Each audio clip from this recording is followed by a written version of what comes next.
गांव की बहन में। फूलमती काकी, अंजलि दीदी के लिए शहर से फोन आया है, जल्दी से भेजो दुकान पे, नहीं तो फोन कट जाएगा। हाँ हाँ बेटा, अभी भेजती हूँ। अंजलि बेटा, तेरे लिए शहर से फोन है, सब काम छोड़ के जल्दी जाके सुन ले, नहीं तो फोन कट जाएगा। हाँ माँ, अभी जाती हूँ, जरूर मीनाक्षी दीदी का फोन आया होगा। हाय अंजलि। नमस्ते दीदी, मेरा मतलब हाय, कैसी हो आप? यहाँ तो सब ठीक है। मामा मामी कैसे हैं? तू कैसी है?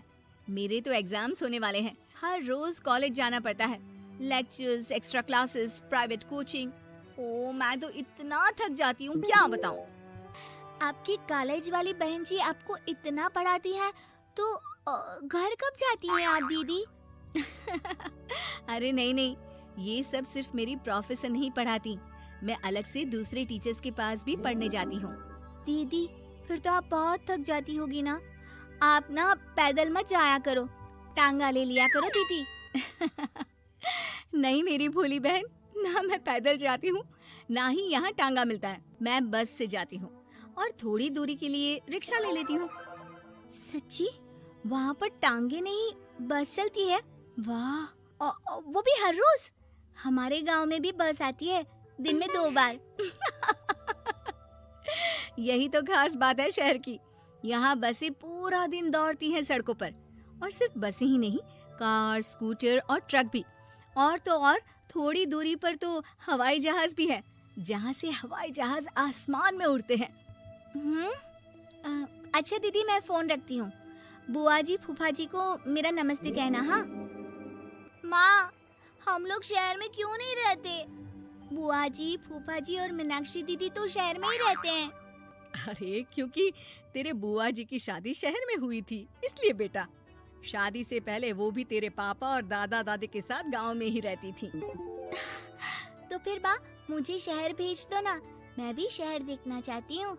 इतनी बार मीनाक्षी दीदी से शहर के बारे में सुन चुकी हूँ, अब मैं भी वहाँ जाकर देखना चाहती हूँ। बस आप मुझे शहर भेज दो। ठीक है, इस बार गर्मियों की छुट्टियों में कुछ दिन रह आना शहर, अपनी बुआ के घर। अब तो खुश ना? हाँ माँ, बहुत खुश। आप देखना मैं शहर जाके कितने मजे करती हूँ। अंजलि अगले दिन स्कूल जाती है और वहाँ अपने सारे दोस्तों को अपने शहर जाने की बात बताकर चिढ़ाती है। अरे श्रद्धा, शीतल, सरोज, तुम लोग इन गर्मियों की छुट्टियों में कहाँ जा रही हो? एकादशी वाले गांव के मेले में। हम तो दूसरे गांव में नानी के घर जाएंगे, उनका घर नहर के किनारे है, बड़ा मजा आएगा। हम इस बार कहीं नहीं जा रहे, बल्कि हमारे घर में रहने के लिए मेहमान आएंगे। और तू? अरे मेरा क्या है, मैं तो बस पास वाले शहर जा रही हूँ, अपनी बुआ जी के घर, वहीं रहूंगी कुछ दिन। तुम लोग चिंता मत करना, मैं चिट्ठी लिखूंगी तुम सबको वहाँ से। पापा मुझे तो चक्कर आ रहे हैं, जी घबरा रहा है। बेटा, शहर आने की जिद भी तो तूने ही की थी, अब पहली बार बस में चढ़ी है तो यही होना था, भुगतो अब। अरे मामा जी, अंजलि, आप लोग आने से पहले बता तो देते, मैं लेने आ जाती बस स्टैंड तक। आओ आओ भैया, आओ बेटी अंजलि। माँ बुआ जी कैसे हैं वहाँ, और भाभी कैसी हैं? सब ठीक है, बस अंजलि जिद कर रही थी कुछ दिन आप लोगों के साथ रहने की, सो छोड़ने आ गया। दीदी, आप मुझे शहर घुमाने ले जाओ ना, मुझे भी शहर देखना है। हाँ हाँ चल, तैयार हो जा जल्दी से। अंजलि तैयार होने जाती है और कुछ देर बाद जब बाहर आती है तो अरे ये क्या कर दिया तूने, मार्केट तक ही तो जाना है, इतनी डार्क रेड लिपस्टिक, इतने बड़े बड़े झुमके और चूड़ियां और चेहरे पर इतना सारा पाउडर। मेरी बहन, ऐसे नहीं चलेगा, जा और ये सब हटा के आ। अरे कैसे, क्यों?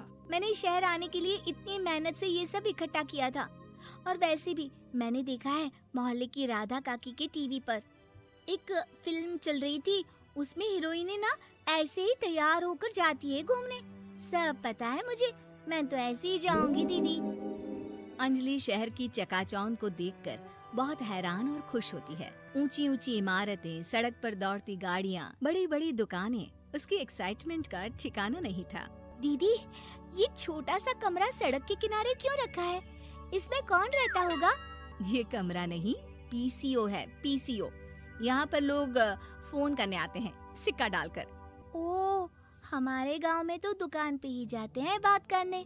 अच्छा चल, तुझे रेस्टोरेंट में खाना खिलाने ले चलती हूँ। Excuse me, 2 plate noodles please and 2 Cola.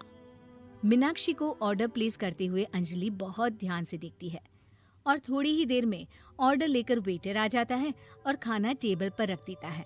अरे, ये लंबी लंबी सेवइयाँ खाते कैसे हैं दीदी? और इसके साथ कोई अचार, प्याज, मूली कुछ भी नहीं दिया, बस ये छोटा सा पेट खुजाने वाला दे दिया है। गांव में तो छोटे छोटे चावल ही होते हैं जो कि हाथ से ही खा लेती हूँ। अब इसे कैसे खाऊं दीदी? एक्सक्यूज मी, एक चम्मच प्लीज, और लिटिल प्याज और अचार और मूली और एक गिलास मट्ठा, वो बाद में। हाँ। अब ये सब सुनकर आसपास बैठे लोगों को हंसी आ जाती है। मीनाक्षी भी अपनी हंसी किसी तरह रोकने की कोशिश करती है और वेटर मुस्कुराता हुआ वहाँ से चला जाता है। अंजलि समझ नहीं पाती कि सब किस बात पर हंस रहे थे, लेकिन वो छिप जाती है। दीदी, मुझे लगता है कि मुझे इन सेवइयों को ऐसे ही खा लेना चाहिए, इसी पेट खुजाने वाले कांटे के साथ। एक काम कर, तू मुझे खाते देख, जैसे मैं खाऊं तो भी वैसे ही खा ले। ठीक है दीदी। अंजलि खाते खाते नूडल्स में सिरका ज्यादा डाल देती है, फिर ऊपर से नमक दानी से खेलते हुए काफी नमक भी अनजाने में छिड़क लेती है। अरे, ये क्या क्या खा लिया? अरे हाय हाय, कितना कड़वा है। पानी पानी, ये काला शरबत ही पी लेती हूँ। और जल्दबाजी में अंजलि जल्दी जल्दी कोला पी लेती है, जिससे उसके नाक में झंझनाहट होती है। दीदी, मुझे ले चलो यहाँ से, मैं ये सब शहरी खाना नहीं खा सकती। अब शर्म के मारे मीनाक्षी अपनी बहन को वापस घर ले जाती है और कहती है कि देख अंजलि, माना कि शहर और गांव एक दूसरे से बहुत अलग है, लेकिन इसका मतलब ये नहीं कि हमेशा शहर ही बेहतर हो और उस वजह से हमें वो सब करना पड़े जो हम नहीं कर सकते। शहर में सहूलतें तो हैं ही, पर चुनौतियां भी हैं। हम जहाँ भी रहें, हमें कभी अपने आप को कम या ज्यादा नहीं समझना चाहिए। और किसी भी नई जगह में ढलने में समय लगता है, उसके लिए तुम्हें दूसरों की नकल करने की कोई जरूरत नहीं है। बेटा, घूम लिया शहर या अभी और घूमना है? नहीं पापा, मैं अपनी गलती समझ गई हूँ। आप गांव ही ले चलिए मुझे।